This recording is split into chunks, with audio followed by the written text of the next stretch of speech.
Happy Monday, everyone. It is the Silver Season 5 season review then.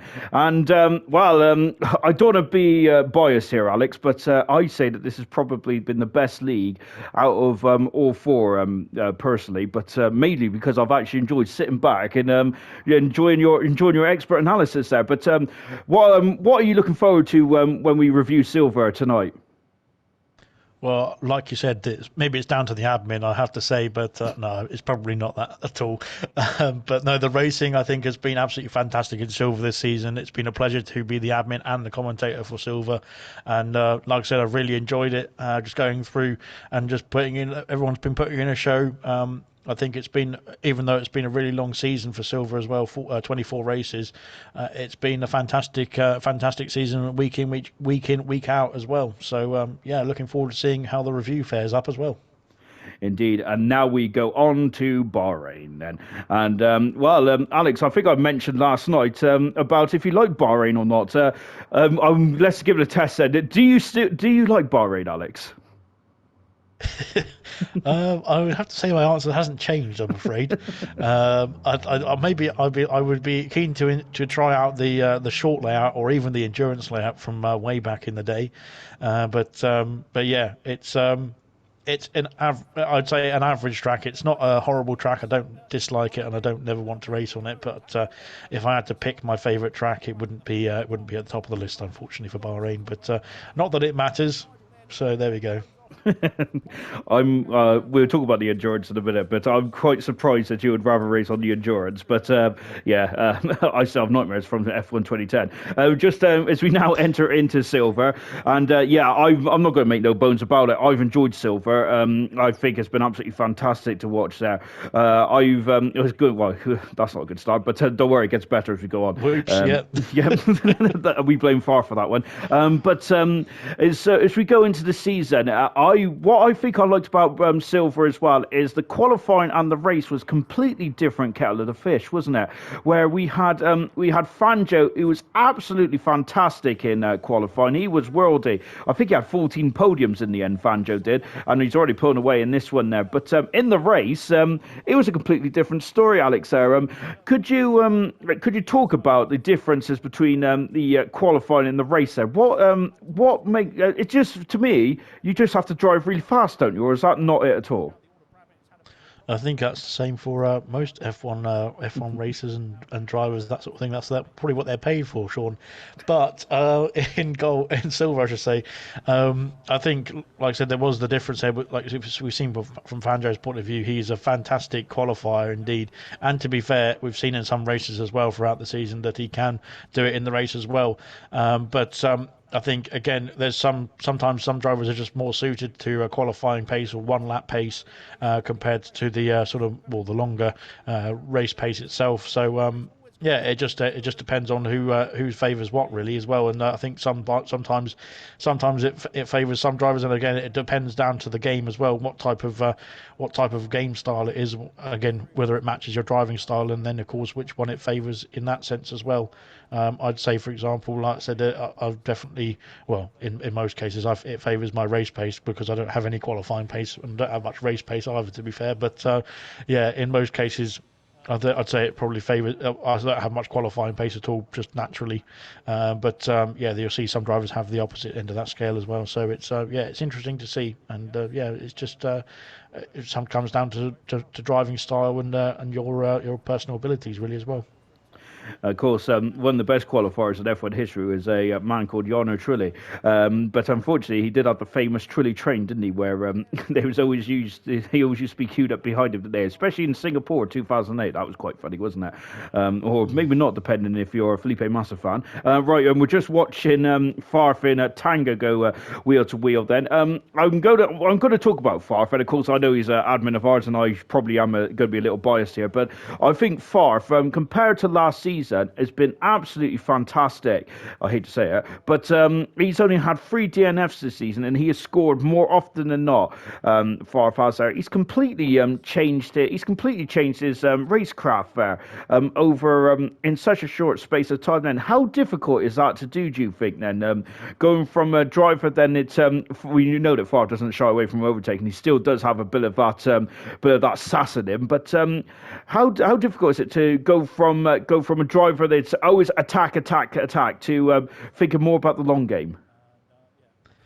I wouldn't know because I've just been always the one to try and keep calm and think about the long game straight off the bat, really. But no, like you said, Favre has had an incredible season. To be fair, much improved from the previous seasons, where, like you said, he's been. I think even in the comment section we've seen from the likes of Sirius Mushroom when he's supporting a silver race, especially at the beginning of this season as well. Even in this Bahrain Grand Prix, I'd imagine. He's expecting Favre to get penalties for track extensions. He's expecting Favre to have some sort of incident, some sort of problem here and there. But I'm not saying he hasn't had any problems, of course, this season. But he's done a fantastic job this season, to be fair, to get I think it's P5 in the standings or P6 in the standings overall. Spoiler alert, by the way, we are already in the first race of the season, and I've already spoiled it for you. But yeah, no, he's just got much more consistent. He's really toned down any errors that he can try and avoid himself. That is, and yeah, it's helped out massively.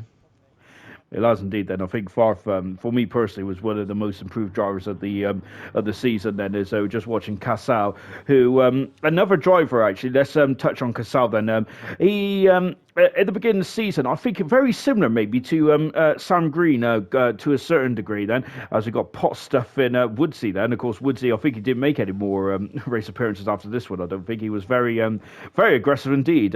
Let's just say he made Favre look very tame, to be honest, didn't he? And him and Favre are going wheels to wheel now.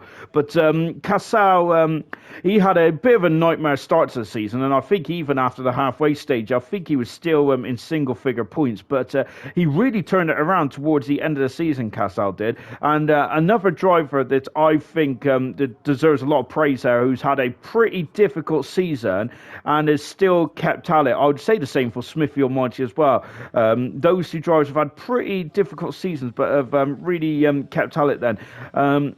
I can't say much, to be honest, Alex, because we know about my issues in bronze. There was one time I decided to take a trip into the gravel in Japan, which I'm sure I didn't crash on purpose, but let's not go there.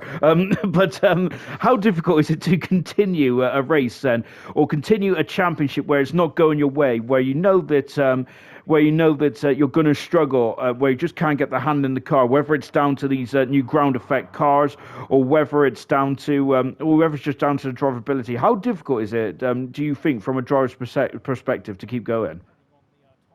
It is very difficult. Like I said, I know it's just like you said, playing a game and having a bit of fun most of the time. But it is a bit demotivating when races aren't going your way. Of course, you always obviously want to be performing well and getting some points for yourself and for the team as well. Even if you don't have that constructor sort of. Sort of mentality, I suppose you could say, working with the team is always a little factor in the back of their mind, sort of thing. So it is thereabouts. But no, I think going back to what you said about Cassell has really done a good job the second half of this season for sure. He was down, and he did seem a bit down. Obviously, what he was saying and how he was sort of interacting in the chat and that sort of thing. During the first half of that season, that is, of course. But yeah, he's had some good results, to be fair, in the second half of the season, and he has picked up the pace, picked up the abilities, and he's done a good job there of turning his season back around. And no, I think that's, you could say the same for the likes of Craig R as well, who, to be fair, in the second half of the season was looking like he was going to be in the relegation zone and going down to bronze potentially. But he's turned that around as well with some good results in the final few races as well. So. Yeah, it really is just the mentality, obviously, in league racing, and as much as it sounds silly to say it as well, it's the same as in real life, sort of thing. So if you're feeling negative, if you're feeling like the car, you're not good enough in the car anymore, or the car's not performing just because you don't like the way it feels, the setups, that sort of thing underneath you, then it does come back and sort of mean that well, not negatively affect you, but it can negatively affect you in the races, and you can just think, oh, this is going to end badly anyway, and you're going to have a negative outlook on it before you even get going, sort of thing. But I know for example, Cassell there, he's done a fantastic job this season in terms of getting himself back underway after some difficult periods in the season as well. And again, it's a long old season for this one as well, 24 races, like I said. So it was probably, if you're having a bad time, it is probably the worst to have a bad time in, if you know what I mean, just because of how long the season is going on for. But he's done a fantastic job just to keep on plugging away, even when it's looked a bit bleak there for himself in the Alfa Romeo. He's been able to get himself back in there. He's got some points here and there as well, and that is it's gradually sort of turned it around for him as well throughout the season as it's gone on. And you mentioned about the constructors' championship. That's a very interesting thought process there, because that surely puts extra pressure on yourself if you're not performing well, and your teammate seems to be doing okay, and you're letting the team down. That must put extra pressure on yourself as well. I would hate to be the driver to be letting the team down, but that just testament to the mentality as well of these drivers. It's absolutely fantastic, and to keep going is beyond impressive. Fangio's starting off the season in impressive form as well, isn't it? From pole position to checkered flag, then, which sounds like quite a straightforward race, Alex. But just looking at those highlights, it was anything but that. There was drama after drama in that one. Nigel coming home in second there with Stuff on a very fine third position on his debut. I think it was for the for ALR Silver then, is we just go down the grid as well in Bahrain then. But a very good start there. And Alex, of course, this is your first full season, I believe it was, as a commentator for Silver then. Did you see anything different to what you normally see when you're watching races, or was it just more of a pleasure just to narrate what was going on? It's always a pleasure to narrate what's going on, of course. But no, I think from the outset in Silver, you could see that even though there was going to be some battles, and of course it is very close in Silver as well this season, especially, it was very close racing indeed between. Well, it could even be between P1 down to P20 as well. It was very, very tight in between the drivers there in terms of. The abilities were all pretty much on the similar sort of level, and I think, to be fair, if you give everybody the amount of time, the right amount of practice, and the right setup and that sort of thing, then they could always compete for some good points in that Silver division this season, which has been a credit to how all of them have performed throughout the season as well. And going into the French Grand Prix, Alex, I bet you was disappointed to miss this race, because this is one of my favourite races of the season. I think he was off enjoying the sounds and scenes of Europe, I think, at this time then, as we was heading over to the French Grand Prix. This was a cracking race there between Dean Phelan, who did become a gold driver for all about 2 weeks then, but before that he did take part in some reserve races for Silver as well, and him and Fangio went at it hammer and tongs in this race. The French Grand Prix, as Camaro seems to have a magnet with Wilson's car there, interestingly enough. But the French Grand Prix does seem to have a bad rap there, and it's not on the calendar for next season. As a racer, Alex, are you going to miss the French Grand Prix, or are you kind of happy to see it gone? Well, like I said, again, I think this is the last time you'll see the French Grand Prix on ALR stream or review or anything like that in the next in the near future, I should say. So enjoy it while it lasts. It's very interesting indeed. Look at all those lovely white, blue, and red lines that you can see on the track. That's fantastic, isn't it? Look at that. Anyway, stop my sarcastic tones, and I will get back to what you mean, what you were talking about. As of course, like I said, I think the French Grand Prix itself, in real life, is usually a bit of a boring Grand Prix. And I think pretty much everyone will agree with me on that one as well. It just doesn't lend itself to the overtaking and the strategists that we've seen in most races as well, most racing. However, in league racing, I think it really is quite a decent track. It's not everyone's favourite track. Obviously, I think the real life sort of connotations sort of lean into why everybody doesn't really like it. But in terms of league racing, I think it actually puts on a good show pretty much every race. It really lends itself to overtaking in terms of the DRS zones. Of course, that back straight is very easy for lots of overtakes, and I think you'll see quite a few overtakes through Sector 3 here as well. Just naturally, as cars get close to each other, of course, like I said earlier, with the pace being so close between the drivers, it means that the gaps are very close between all of them through the corners as well. So yeah, it's similar to Bahrain in my opinion. I don't like it, but I don't mind it at the same time, sort of thing. He's sitting on the fence again, folks. I must admit, I do enjoy commentating on this race there.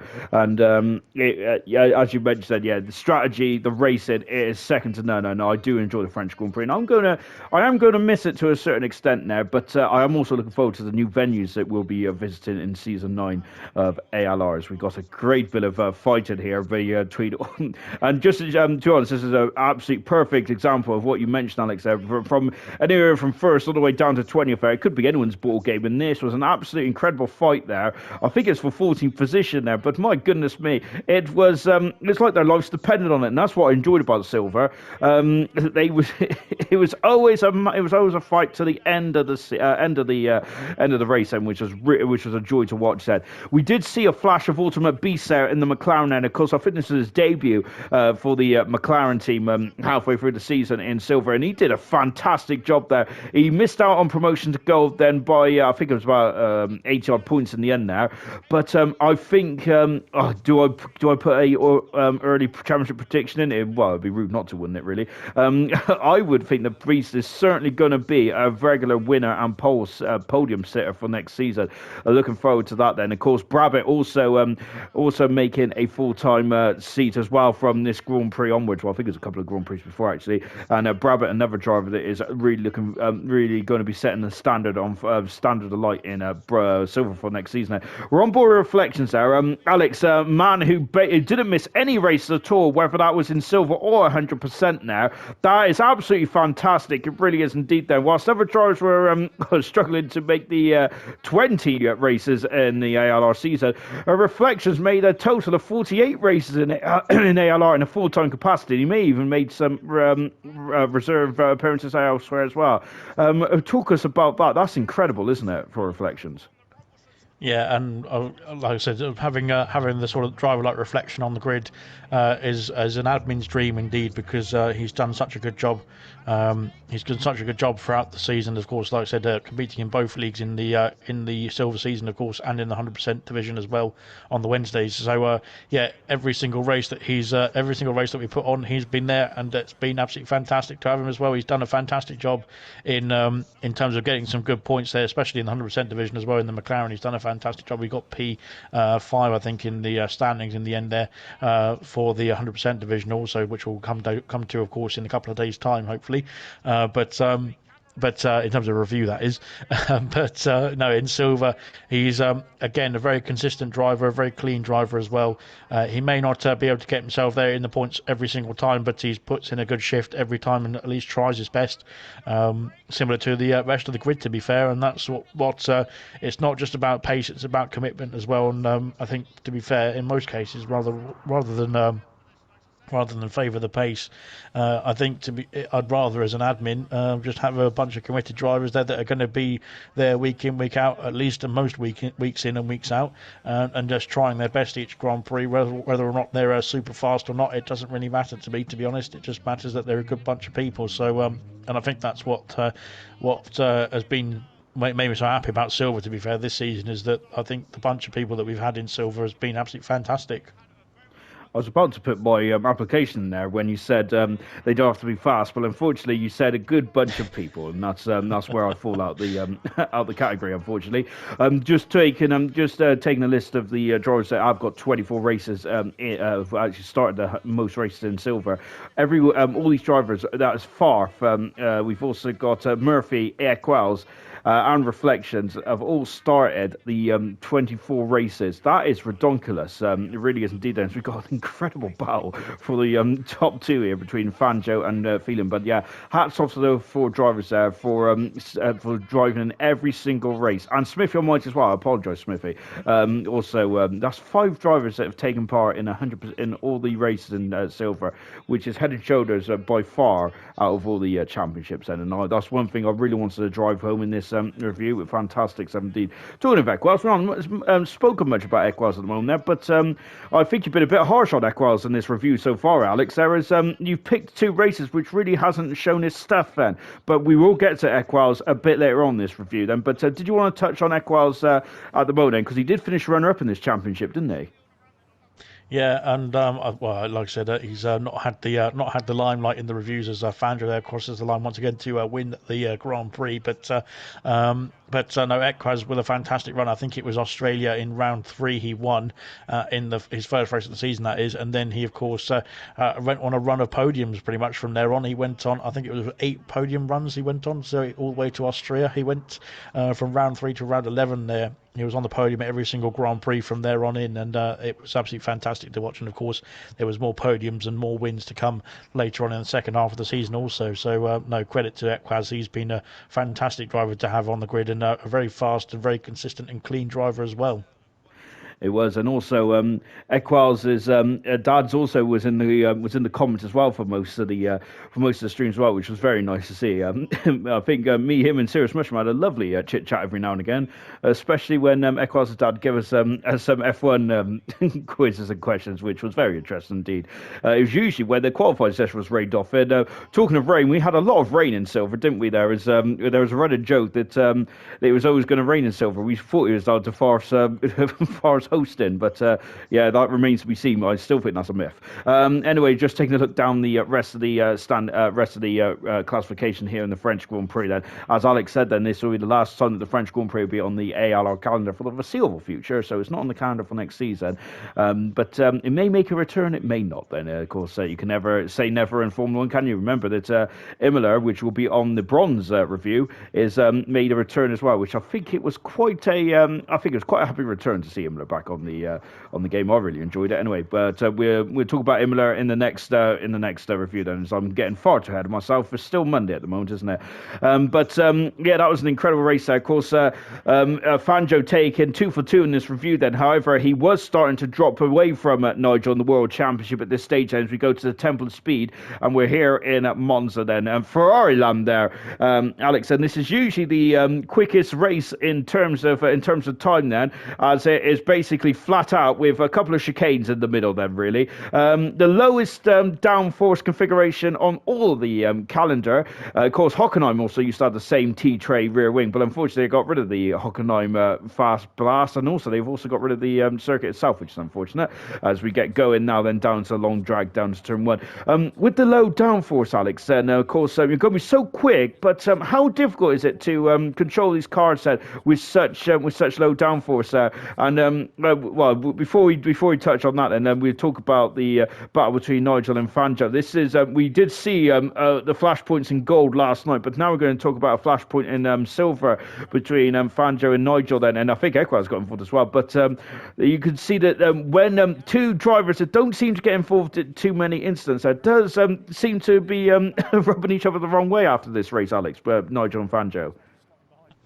No, to be fair, I think they've done a good job in this season of obviously being very fast indeed, and being the top of the tree in terms of the point scorers, the big point scorers, that is, in most Grand Prix or throughout the season, that is. No, I think they've done a good job in most races as well to just avoid any incidents, any contact, and again, I think you can say the same for most of the silver races as well. So silver drivers as well, they've the priority, especially for myself as well, when I'm racing, is not to be involved in an incident, regardless of whether that means I lose a place or not. It's more important for well, in my opinion anyway, to make sure that there's no incident rather than gaining a place or something like that at the expense of somebody else. So yeah, so that's I think again the same sort of thing that's happened in silver this season as well. It's been a lot more respectful, a lot more clean, and a lot more friendlier as well in terms of the driving and that sort of thing. Even though,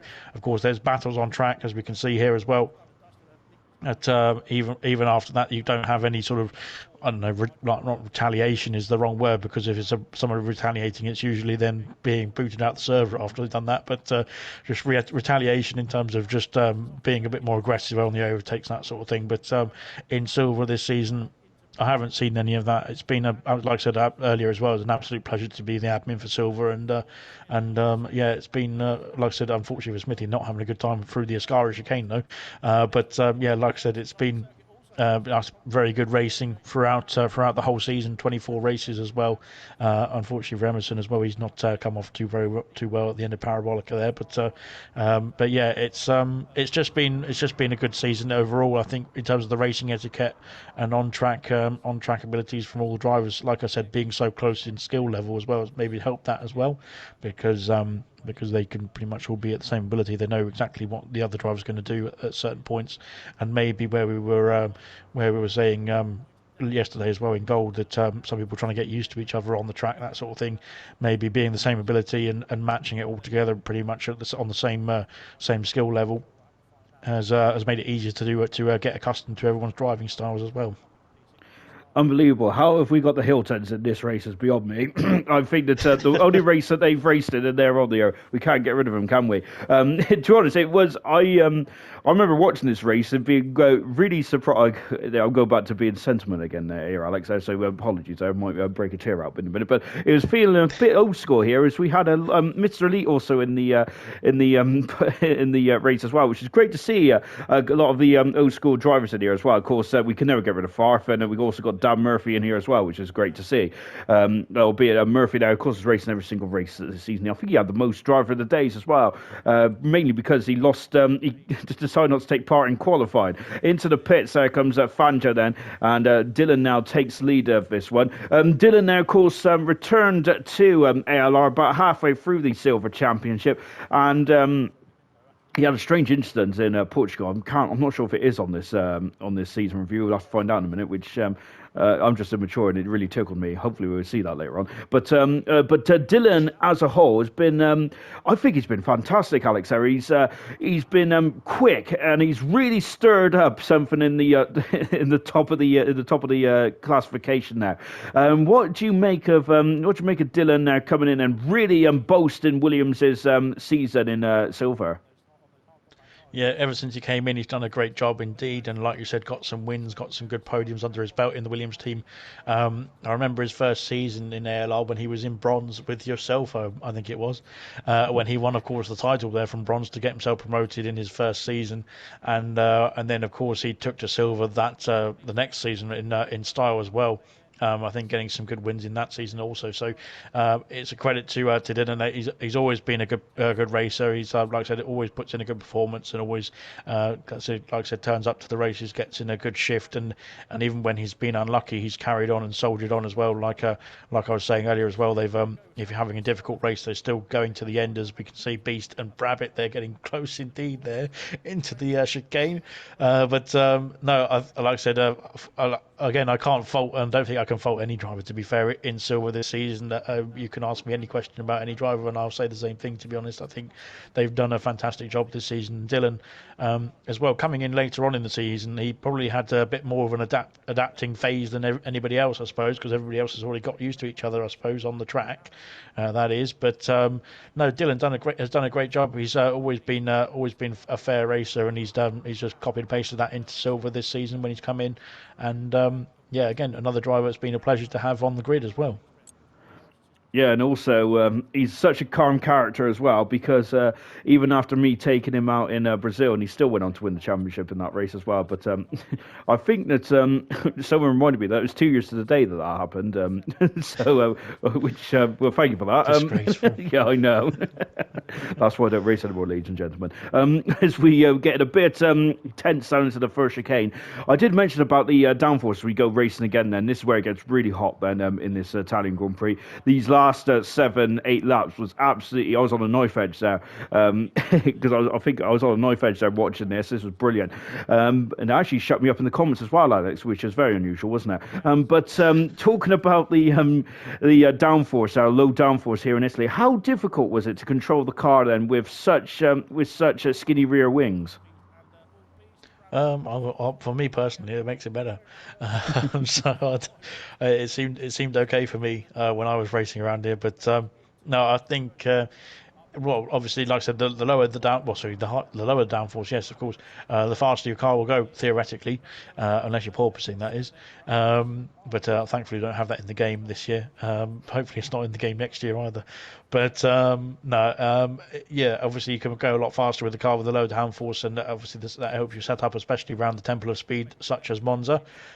So yeah, I think a lot of drivers there will have opted just to go for the straight line speed. Obviously, like you said at the very beginning, there are only 3 corners pretty much, well, 3 chicanes really, to get in the way of you just going flat out really around this circuit. So you have to set up the car, of course, to the circuit that you're racing on. If you're racing around Monaco, going with low downforce is probably not the best idea. So yeah, it just the drivers there have to cater to the circuit in that sense, I suppose you could say. So yeah, I think driving around here, I think a lot of people, the only times they do have a mistake is exactly there where you have the exit of the chicanes where of course you're going at high speed and trying to keep the car in the control but under duress there with the weight loads going through the car at different levels through the corners there, and unfortunately it can come a cropper there through for a beast there, as we saw through Ascari. Unfortunately, for some cases, especially if you haven't got the car set up to take the loads there through the corners, of course, because like I said, it can be a struggle, I suppose you could say. But of course, at the end of the day, you want to go and maximise the downforce for the long speed, for the high speed, sorry, down the straights. I was poising it far when I said that. When I said that incident there, which is shameful, really, isn't it?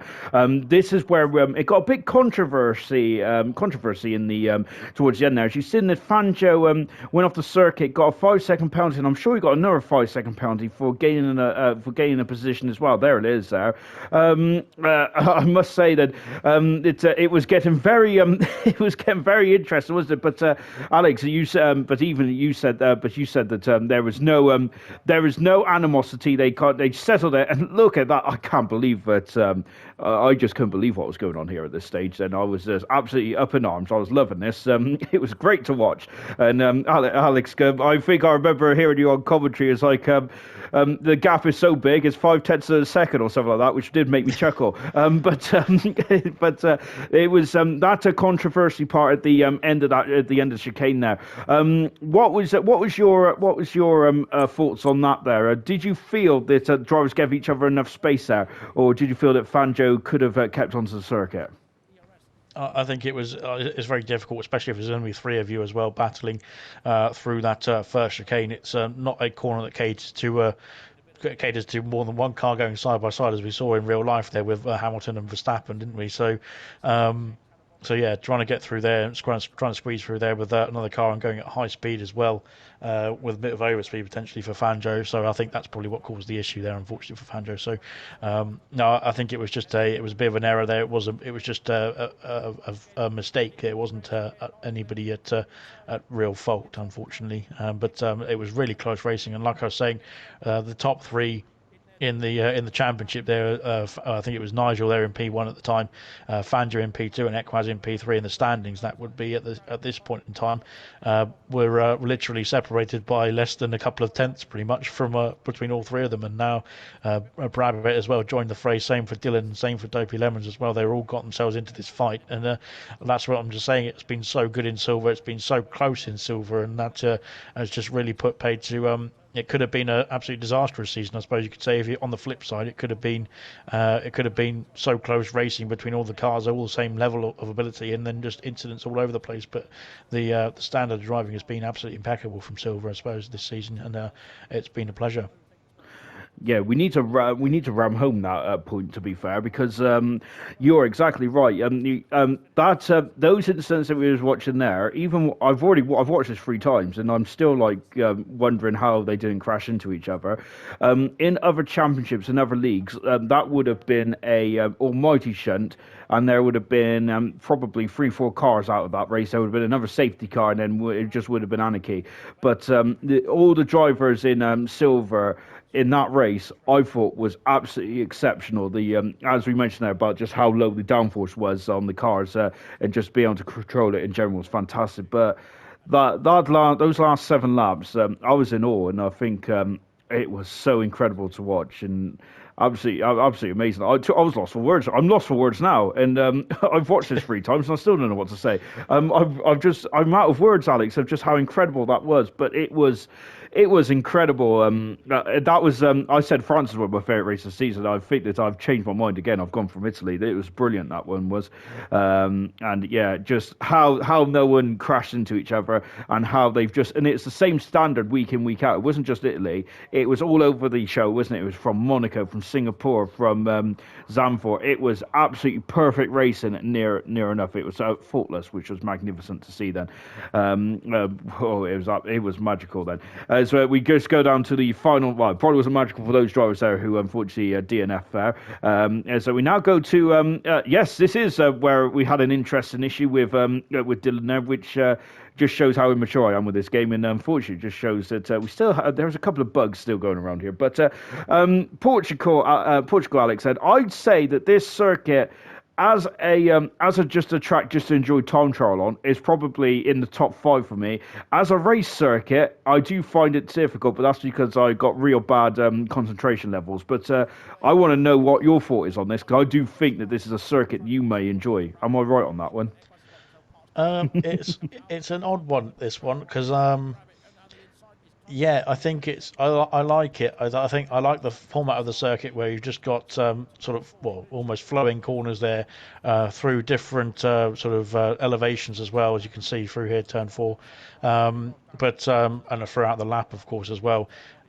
I would think on this game, for this handling of the way the cars are just they feel, it's is horrible. Unfortunately, I have to say, it's really unfortunately, it's probably the first time I'm going to say something bad in this review, but yeah, it just it isn't good on this game, unfortunately, just due to the traction and the handling model really of the cars.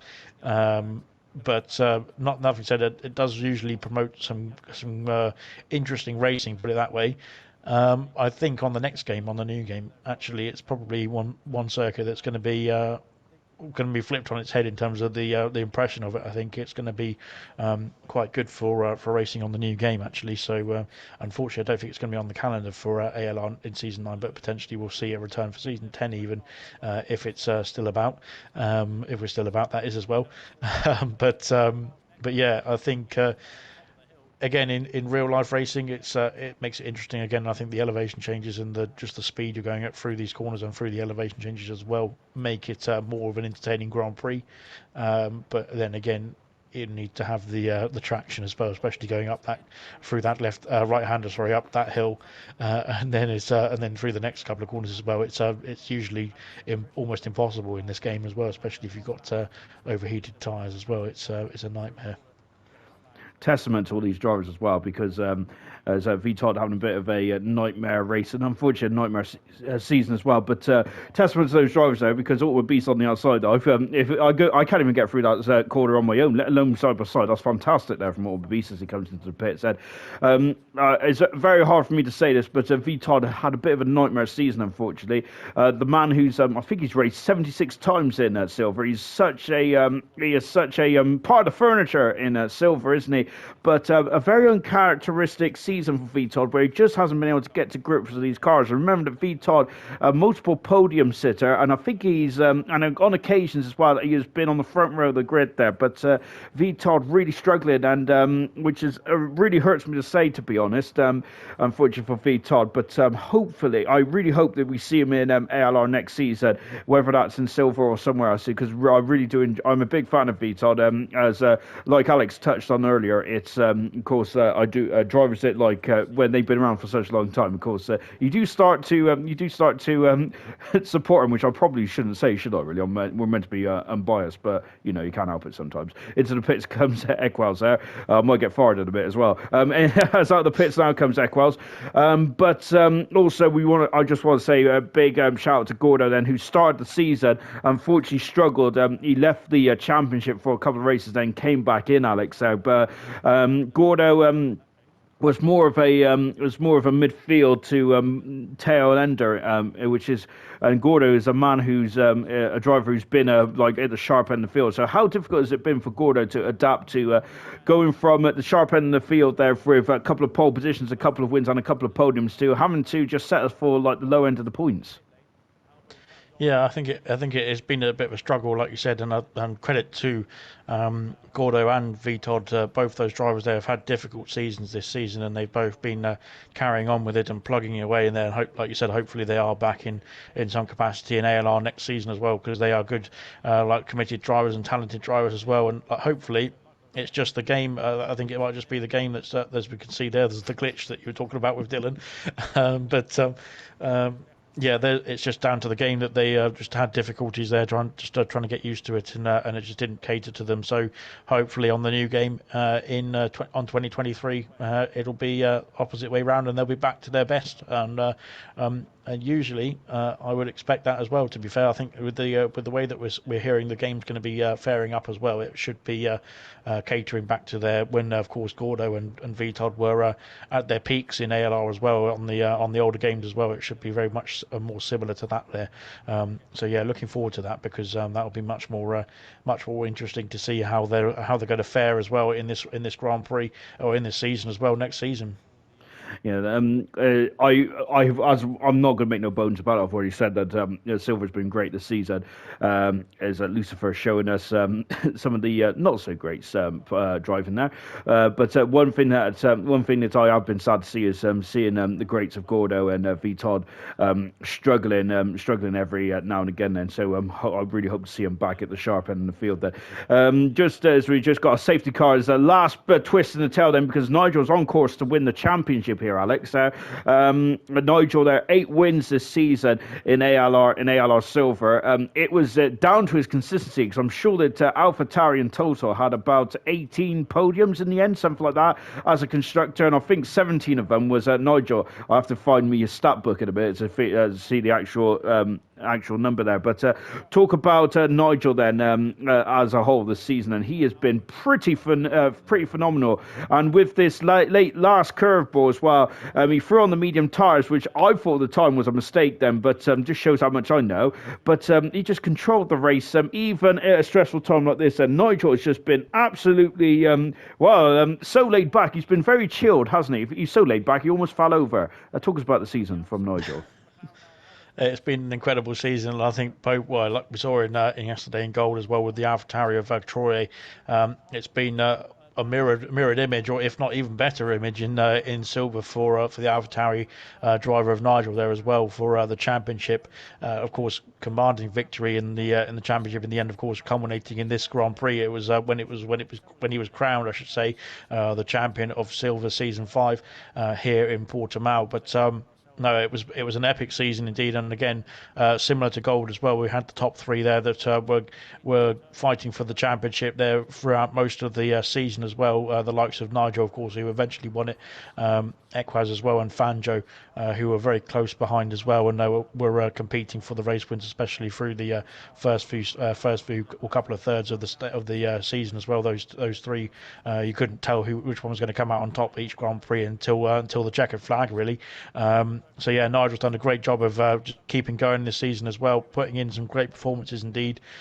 Qualifying has been very strong indeed. Maybe not his best compared to the others on the grid, but in the race you could guarantee that he was going to put in a good showing and at least get some good points for himself and the team, and in most cases, like you said as well, get himself on the podium and even the top step for a win. Indeed, and of course, AlphaTauri as a whole in ALR this season have been absolutely dominating as Murphy and Camera Racer getting a bit too close for comfort there, and goodness gracious me, it was hammer and tongs there, wasn't it? But we'll talk more about the AlphaTauri team as a whole in the fourth and final review, which will be in the 100% later on this week. So we also want to talk about the joint constructors as well, because they have been phenomenal in all 4 divisions, haven't they? Championships, I also say, goodness gracious me. Camera Racer, he's had a bit of an up and down season, Camera Racer has, but I do need to remind myself that Camera Racer was a driver for Bronze, which I forgot about for most of the season until towards the very end. And so Camera Racer, I think, has done a really good job in Silver. I'll get Alex's expert analysis in just a moment on Camera Racer. But as we as Nigel takes another win then in Silver. Sorry, I can't remember what day we're on now. On the Silver, then I think that was his 7th Grand Prix win, 8th Grand Prix win in the end there for Nigel. And even on the stream there, Alex was saying that Beast gave him a bit of a love tap there, just to give him a bit of a fist in there, just to congratulate him on the World Championship there. So congratulations to Nigel then. And we was talking about Troy winning silver and gold, and Nigel's the 3rd driver now to do that, but however the other way around then. Of course, gold, Nigel won the first ever ALR Championship, of course, which is now gold, back in season 1 on F1 2018, and now he has won silver as well. So we've got 3 drivers that have won a gold and a silver championship, which I'll make note, as I've mentioned already, I think that's fantastic, isn't there? So it does give me a warm, fuzzy feeling then. But Portugal is not on the calendar for next season then, but I hope you enjoyed. I certainly enjoyed all 3 races of that week. Then it was a really good week indeed. Then, and what a place to clinch your World Championship as well there for Nigel. Fantastic stuff indeed. Then in that all-conquering AlphaTauri, which was really good stuff indeed. Then, but that late safety car really did cause a bit of a stir then towards the end there, which I remember Alex saying you wasn't too amused at that late safety car, was you? Because it was a bit needless, which is very unusual to see in silver. But in the end, then the right result happened there for Nigel, wasn't it? Didn't it? Yeah, like you said, firstly, regardless of what happened, I think the championship was going to be won by Nigel there in the end. Of course, he had a bit of a sizable gap there to Equaz in the end. In that Grand Prix, I think Equaz needed to outscore him to at least keep the fight alive there, unfortunately, and he finished on the podium, I think, just about, but it wasn't enough there to take the fight to China, of course, which was the penultimate round, and now Abu Dhabi, of course, the final round of the season there.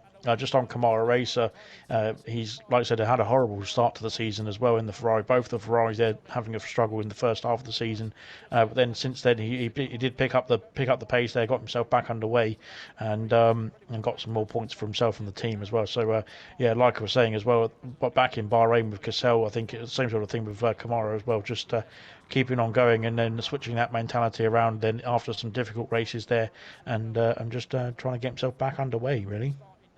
Yeah, no, he did. Yeah, I echo that. He's done a very good job indeed, hasn't he, Camera Racer? And of course, Dan Murphy. We haven't spoken much about Dan, to be honest. He's just done his solid, if not spectacular, driving style, which I think does sell the man a bit short, to be honest. Dan does, but he's got the most driver of the days of the season. It's getting a bit squeezy there, isn't it? Most driver of the days, I think, this season there for Murphy there. But he has been a very good.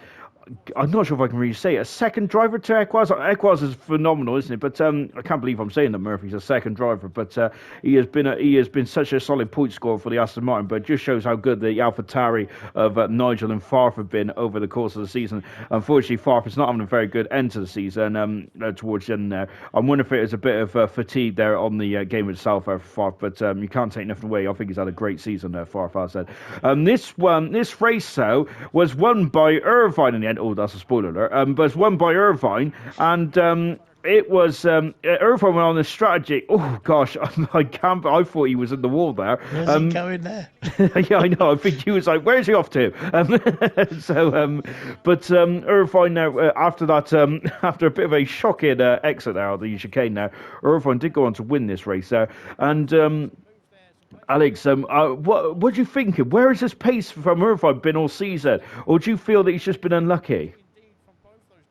No, I think in some cases, like I said, he's had the ability there to get more points than he's actually finished on in the end. I think that it has been unlucky. Well, not luck in some cases, but misfortune, I suppose you could say, in some cases for Irvine there. But hopefully next season he can crack on and of course get some good results. We've seen him finishing off the season on a high here in Abu Dhabi. Of course, usually in some cases we'll see that in real life F1 as well. We'll see the final race of the season be won by somebody who in the next season comes through and then challenges for the title. So that might be a big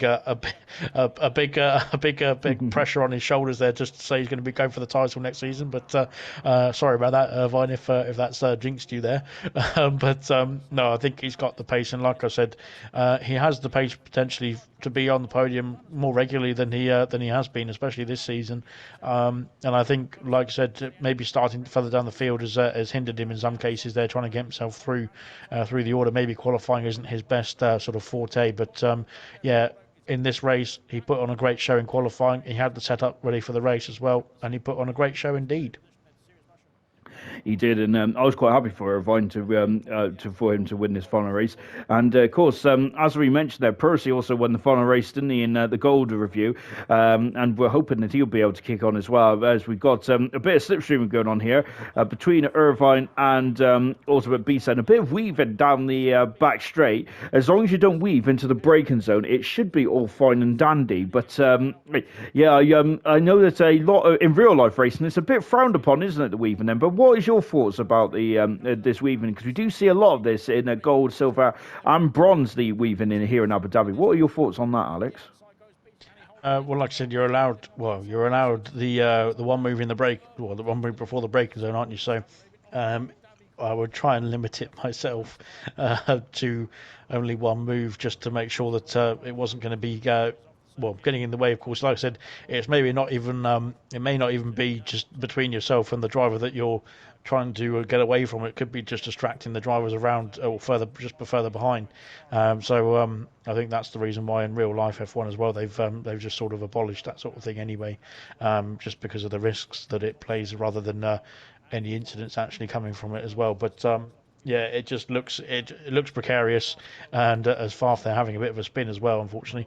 It just makes it look a bit precarious, and then it just makes it you just feel like any incident could happen because of it as well. So it seems like I don't know. Maybe it seems like maybe from the racing point of view, from when you're actually doing it as well, you're on the track there.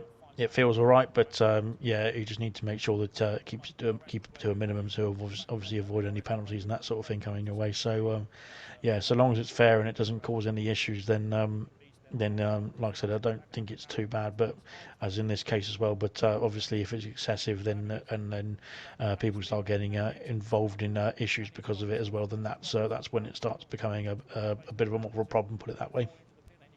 The only person I remember getting told off about the weaving from an F1 point of view is Hamilton in Malaysia, 2010 and 2011, I think. I'm sure he's got told off as well recently as well, Hamilton did. But Hamilton in Abu Dhabi seems to be a bit of a controversial point, so we leave it there, I think, for the rest of this one.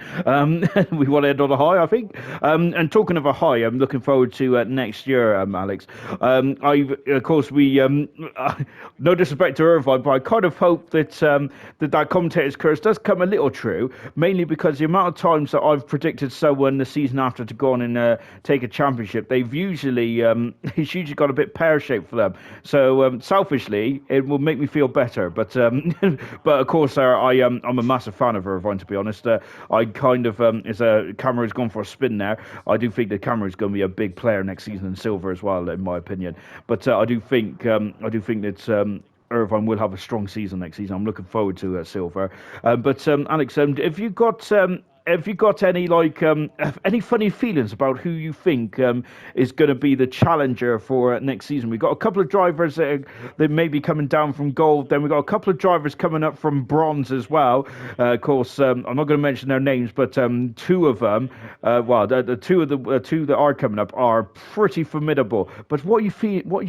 What are you thinking about for next season? Have you got a crystal ball there, Alex? Well, I was going to say, in terms of the commentator's curse, I'll have to go with Farf as the champion for silver next season in that case, because then we'll, oh dear, bit of contact there. But of course, if it's going to be anyone who's going to be cursed, hopefully it's going to be Farf. But of course, we love him very much indeed. No, I think I'm hoping that. Well, I don't want to curse anybody as well, to be honest. But I think, like you said, Irvine could be up there. I think Ultimate Beast has done a great job since he's come in as a full-time driver as well. Of course, he joined. I think his first race was Miami, but that was before he was a full-time driver as well. Brabbit there has been very good indeed. Unfortunately, having a bit of a spin there, a bit of contact into Sector 3 there for the round in Abu Dhabi. But Brabbit's done a very good job there in the standings as well, and throughout every race has been consistently getting some good points and a couple of podiums, a couple of wins under his belt as well. So I see him up there as well. Potentially Dan Murphy, if he can find his qualifying car keys, and potentially Pot Stuff as well. I think Pot Stuff unfortunately has missed a few races this season just due to his work. But he's been an absolutely impeccable driver when he's been on the track as well. So a bit of a dark horse there from Pot Stuff because, like I said, he's been unfortunate with having to miss so many of his races that he's had to miss. But every time he has taken to the track, he's been able to get some good points under his belt. Yeah, he's been solidly in the heart of the top 10, hasn't he, when Pot Stuff has been there. But so hopefully we can get hopefully he can race more next season. And so looking forward to that. And of course, just before we finish off this review, I do want to say a huge thank you to Alex, of course, the silver admin. And not only has he done the commentary, he's also done the stewarding as well, which I say is probably the toughest job in as an admin's life. And I'm so glad that I don't have to do it, mainly because some of the calls that I have made at I've been muted in the admin chat for like almost 5 days. Right, the final at the end of the championship, Nigel there taking the win, World Championship of Equals and Fanjo getting the top 3 in the end. As Alex said, Brabbit, Ultimate Beast, Murphy, Farf, Dopey Lemons, Dylan, Pot Stuff. Goodness me, the list goes on for the championship next year. Gordo, Danny, and Maldonado was in the relegation spots there. Maldonado only raced a couple of times, so we didn't even mention her, but she did get 2 fastest laps then, so hats off to her. In the constructors championship, then AlphaTauri dominating. Like they did in gold. They're fantastic stuff. Aston Martin finished second with Haas in third position. Great season there for Haas and a very strong end of the season. Irvine, who was very much the bridesmaid most of the season, was very much the bride at the end of that, wasn't he? So fantastic stuff. Up next for silver, though, it is the awards, and so enjoy. Good luck, everyone.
as this race, but he's starting on a default setup for this race after falling asleep the whole qualifying.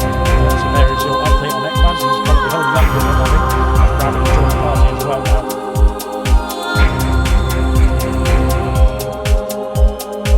There takes the outside. Dan Murphy's got the inside of turn 4 to try and keep it close indeed, and he's got the move done, I think, has Dan.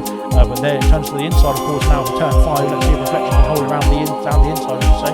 Around the outside goes Dan Murphy, but it's a fantastic move. He can hold that position. He has done, and a great move indeed, and Reflection there has to back off. Ekman's going to go around the outside here into the Rabatza one. He's got himself onto the curve.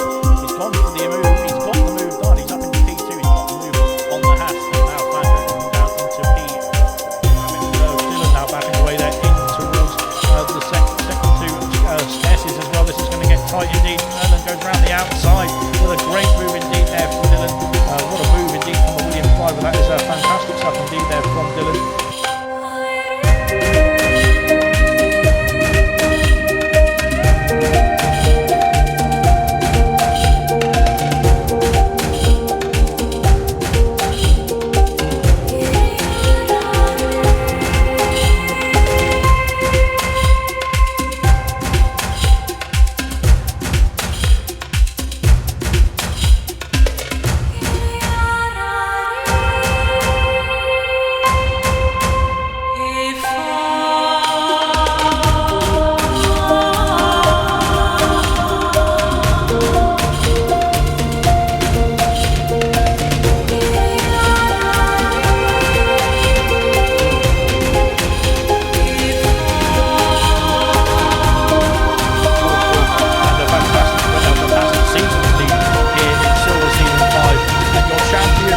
Silver Season 5 is Nigel as he crosses the line there to take the win.